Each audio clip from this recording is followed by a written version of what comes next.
The New Orleans Saints defense hasn't been letting things be easy for the offense, but when it comes to simulations in game conditions, Derek Carr, Jameis Winston bounced back in today's practice. We got all that and a little bit of lagniappe for you on today's episode of Locked On Saints.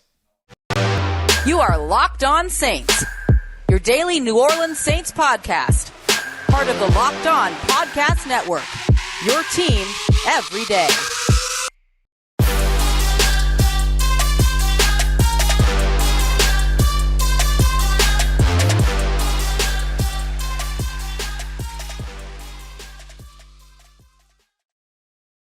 What is good, Who Dat Nation and Who Dat family? Welcome into another episode of Locked On Saints, your daily podcast covering your favorite team, the New Orleans Saints, part of Locked On Podcast Network, your team every day. Thanks so much, as always, to all you everydayers out there making Locked On Saints your first listen of the day every day. Don't forget, you can always subscribe and follow for free on YouTube or wherever you get your podcasts so you never miss the latest episodes. And if you want to keep the conversation going one-on-one with me, you can head over to joinsubtext.com/LockedOnSaints. Take part in our exclusive film studies, Q&As, early inside information, and much more. And of course, join a community that I would love for you to be a part of. As always, I'm your host, Ross Jackson, at Ross Jackson Nola on your favorite social media, your New Orleans Saints expert, credentialed member of the media. You can find me as a senior writer and reporter over at Sports Illustrated's Fan Nation site, Saints News Network, covering the New Orleans Saints. You can also find me every Tuesday on the Locked On NFL podcast and here with you every single Monday through Friday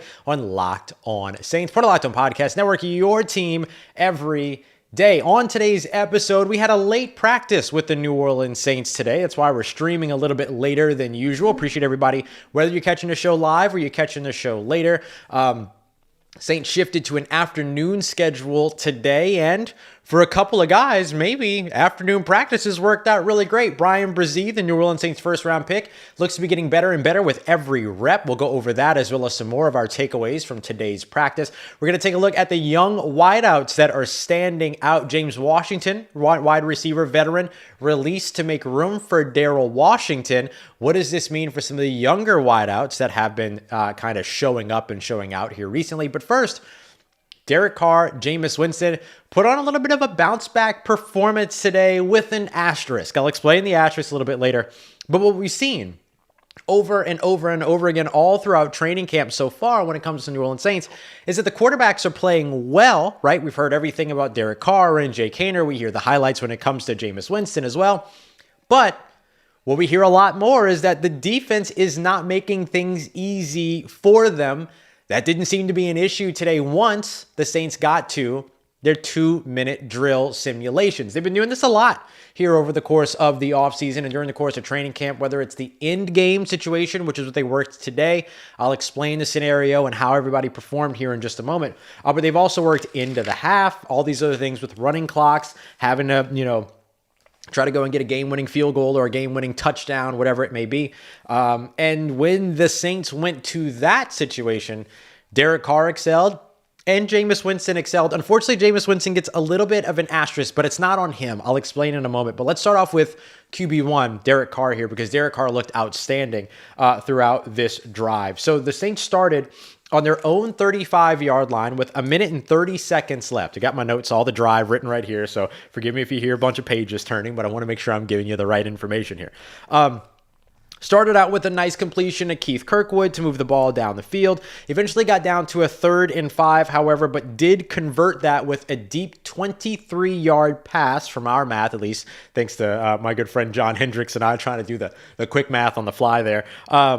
A 23-yard pass down the seam between Derek Carr and Juwan Johnson. Now, I'm just going to push the pause button here for just a second on this, because what I want to highlight is the way that Derek Carr and Juwan Johnson continue to build their rapport with one another. Derek Carr went to Juwan Johnson a couple times in the Sunday preseason game throughout that first drive.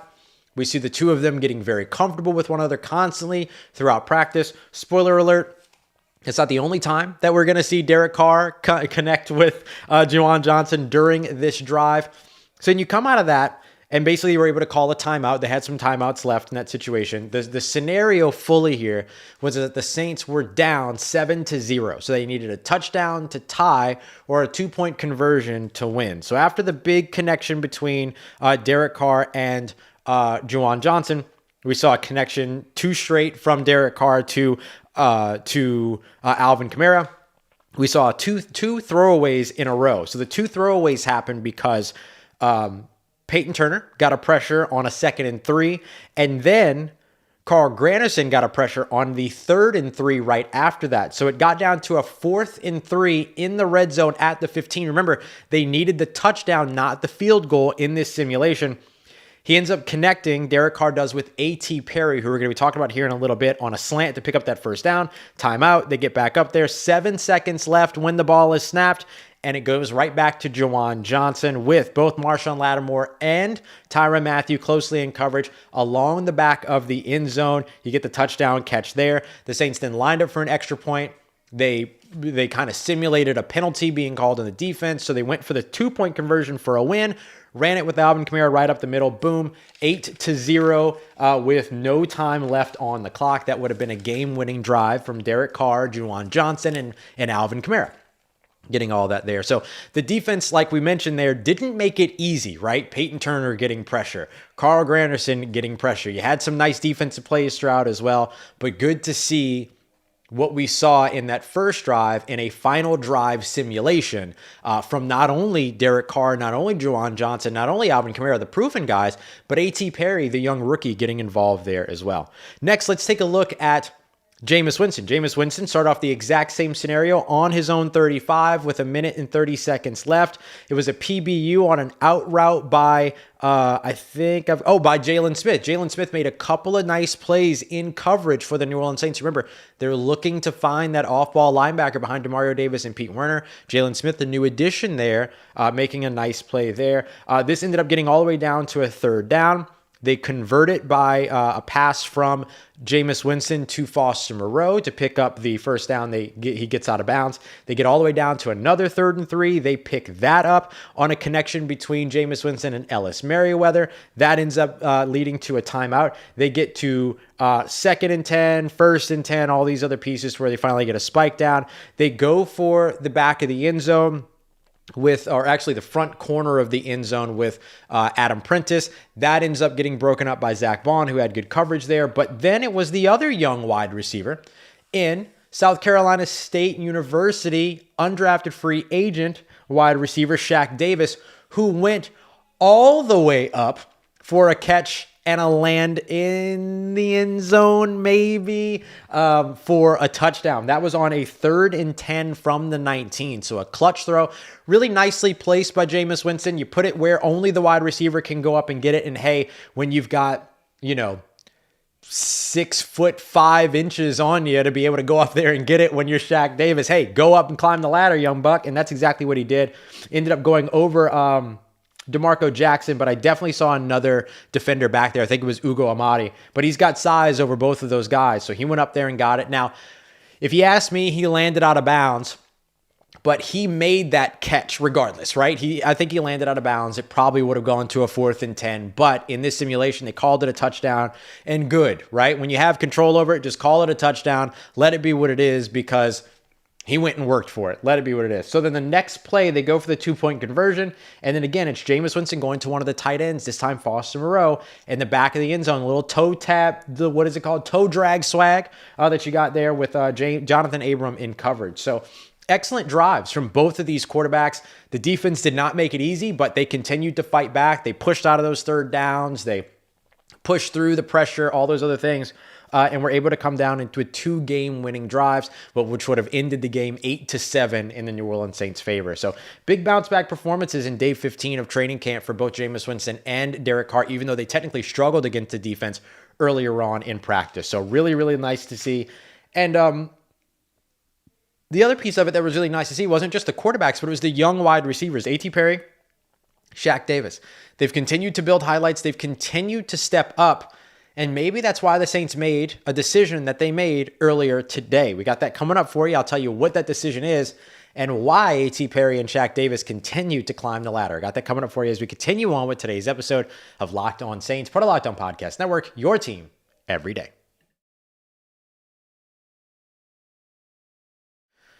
Our friends over at eBay Motors and Locked On Fantasy Football host Vinny Iyer have come together to bring you the best fantasy advice that you're going to get all season long, all throughout every single week. So with draft prep on the way, let's take a look at who Vinny Iyer has chosen and picked for us for this week's eBay's Guaranteed Fit Player Fantasy Pick of the Week. I'm going to tell you about Geno Smith. If you're looking for a safe quarterback that you can take as a starter late in your draft because you don't want to draft early at the position, then you can ride with Seattle Seahawks quarterback Geno Smith, who was the biggest surprise in terms of a fantasy quarterback in 2022, taking over for Russell Wilson.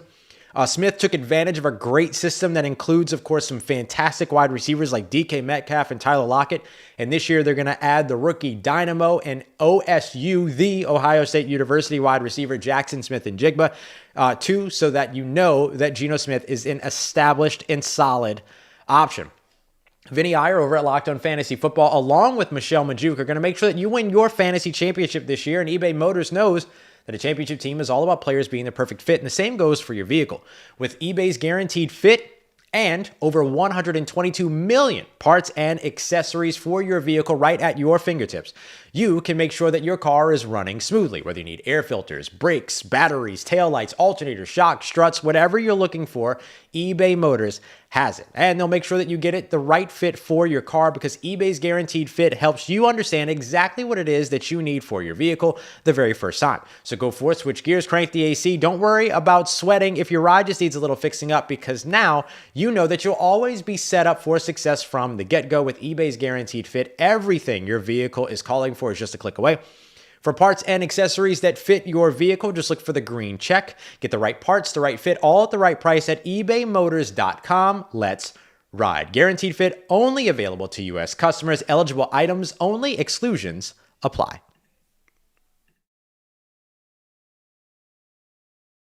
All right, family, continuing on with today's episode of Locked On Saints. Young wide receivers are standing out. The young wideouts have chosen to stand out, and it may have led to a big decision for the New Orleans Saints that they made earlier today. I appreciate you as always, all you everydayers out there making Locked On Saints your first listen of the day every day. For everybody who's here live, everybody who's checking out the show later, love y'all, appreciate you. We've had a fantastic and super fun week here at Locked On Saints. And what I can tell you right now is that with the exception of the days that the Saints are off, like tomorrow, we're not going to have a two-a-day, but I will have a morning episode for you because I'm traveling to LA and then Orange County tomorrow for the Saints practices against the Chargers. But I got to tell you, two-a-days for the regular season, not going anywhere. We're going to have a lot of fun stuff coming up for you here. I'll tell you about later on in the week. So let's take a look at these young bucks, these young running backs. Listen to me. These young wide receivers that are really, really standing out here over the course of training camp. A.T. Perry, the rookie that was, of course, drafted out of Wake Forest in the 6th round. And then, of course, Shaq Davis, the undrafted free agent rookie that comes in from South Carolina State University. Both of these guys are similar molds, right? They're big, tall, athletic players with more speed than you imagine, for sure, when it comes to both of them. But these two players have just continuously taken steps forward. And that's what you look for during training camp, right? You look for the incremental improvements. That's the big thing that you're trying to find. And a big part of finding those moments and finding those improvements is tracking from the beginning of training camp, figuring out where kind of the issues have been for each of these players, and then finding out and watching for them to improve specifically those issues. Look, thank y'all very much for the safe travel wishes. I appreciate you. I don't look at A.T. Perry and Shaq Davis and say, if they're not making big plays, then they're not standing out. That would be disingenuous of me. What I instead look for is, what did they struggle with at the beginning of training camp, or perhaps what led to their draft position or undrafted position throughout college, and where are they now? Have they made improvements? And I think it's fair to say, after watching A.T. Perry for now 15 practices in a game, after watching Shaq Davis now for 15 practices in a game, Shaq Davis and A.T. Perry are better now than they were day one of New Orleans Saints training camp. That's the bare minimum of what you can ask for, but it's really, really indicative if they wouldn't be, right? Like that's a big thing that you can't absolutely find an excuse for, right? You would know that they would be in trouble. On the other side of that spectrum is the guy that the Saints just moved on from, James Washington. James Washington is a player that started off performing well in camp and then kind of trickled off a little bit throughout camp and then didn't really help himself during that Kansas City Chiefs preseason game. Now, I know one of the targets that he had was a miscommunication between he and Jake Haener. I get it. But I get it. Sorry, that was stuck in my head. But if you add in sort of the drop-off that we saw from him over the course of training camp, it's not really a big surprise that the Saints ended up moving on from James Washington as the corresponding move to open up the roster spot for running back Darrell Washington. I see some questions about Jalen Smith. We're actually going to get to him here in the next segment. Give me just a sec. So when you have players like A.T. Perry and Shaq Davis, who are these young players, right? These young players who are performing well, but also have a higher ceiling than where they're performing right now, and you have the opportunity to continue to develop them, that makes it possible for you to be able to make a decision like what the New Orleans Saints just made, to where they moved on from guys like Kiki Kuti and they moved on from, James Washington.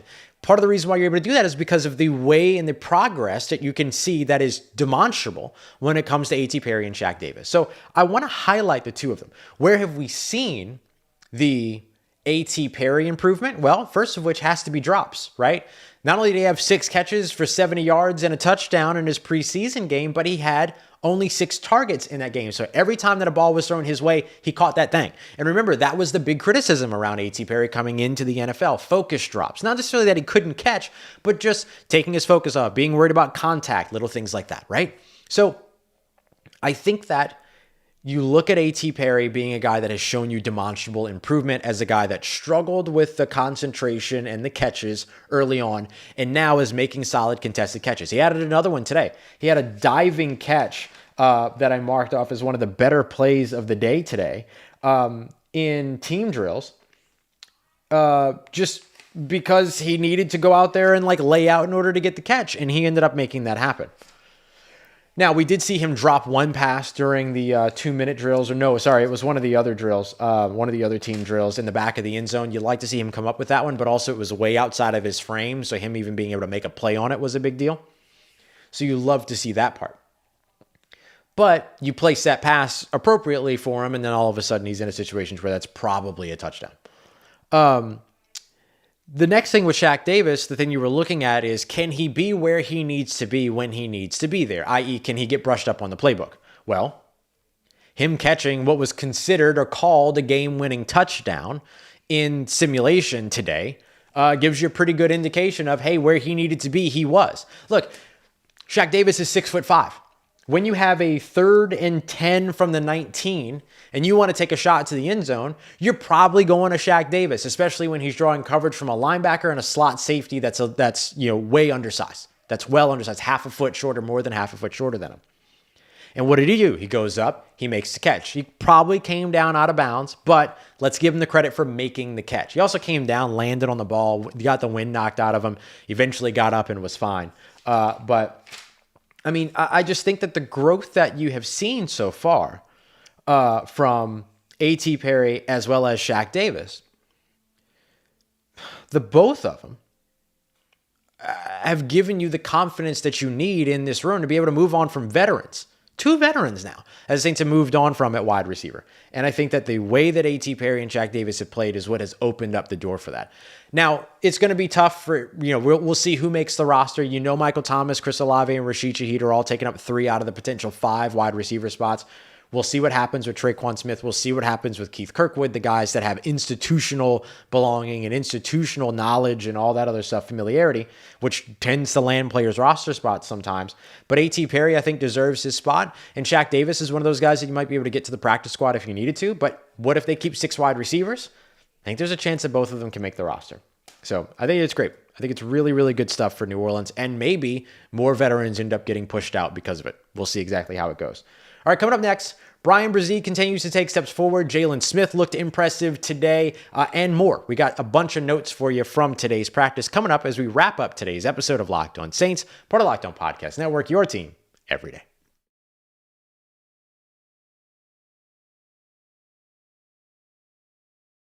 Let's get it, Who Dat Nation. Wrapping up today's episode of Locked On Saints with everything that you need to know from today's practice. So I want to start off with Bryan Bresee. Bryan Bresee is a guy that I noted as getting in the backfield 3 different times during today's practice. Now, understand that there are times where he's not on the field, he is on the field, stuff like that.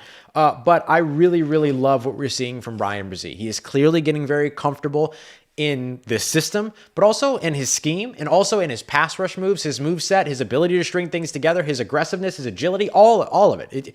It just seems to be settling for Bryan Bresee.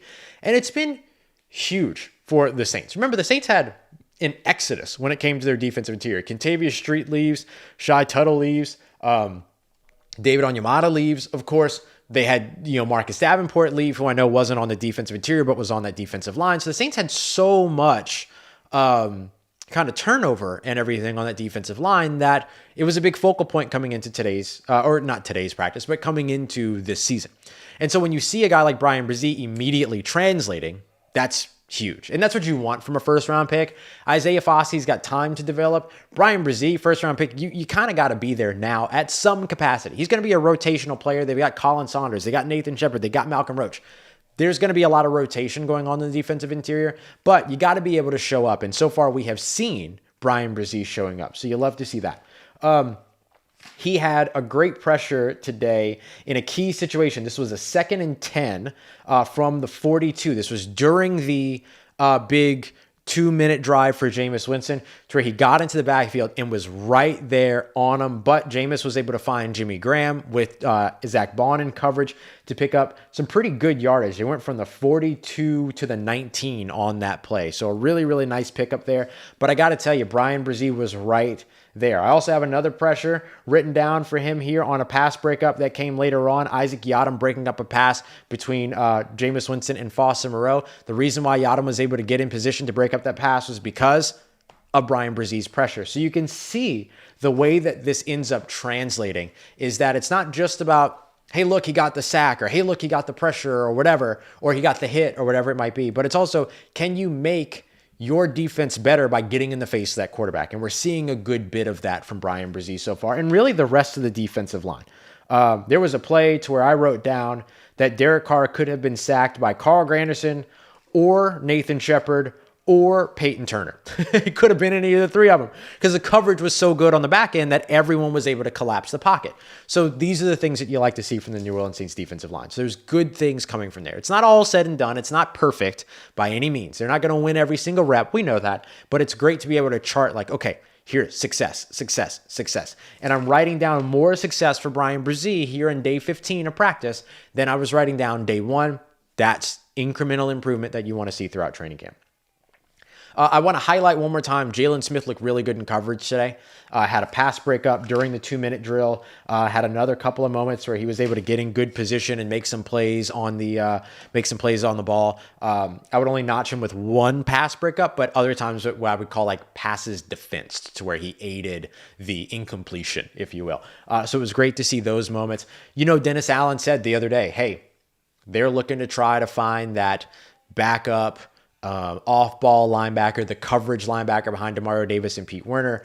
And then they went out and signed Jalen Smith, whose like entire brand is being a coverage linebacker. And everybody's going to talk about the injury from Notre Dame and everything like that. I get it. But I just keep saying that. But Demario Davis was back at practice today. He was around. He didn't participate, but he was there for stretch. He hung around all throughout, kind of doing the mental reps thing and stuff. And so you're not looking at Jalen Smith as a guy that's got to come in and be a starter, but you do want to have somebody that can come in and help cover if you need to spell one of these guys. And so far, Jalen Smith, I think, is early making himself a part of that conversation. I won't say he's vaulted anybody, but he's certainly making himself a part of that conversation.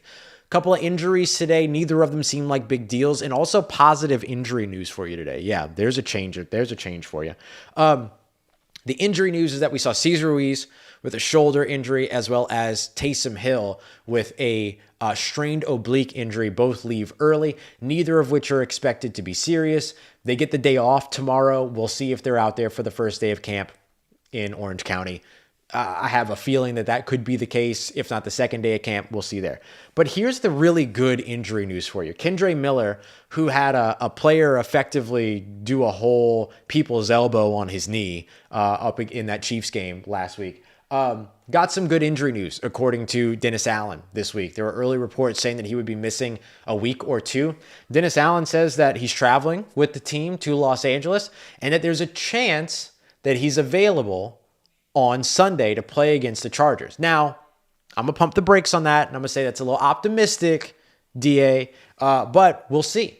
We'll see if that ends up being the case. But either way, even if he doesn't play against the Chargers, which he doesn't need to, but even if he doesn't play against the Chargers, that's still good news to be on that kind of a timeline to where you know that he's effectively going to be back sooner rather than later.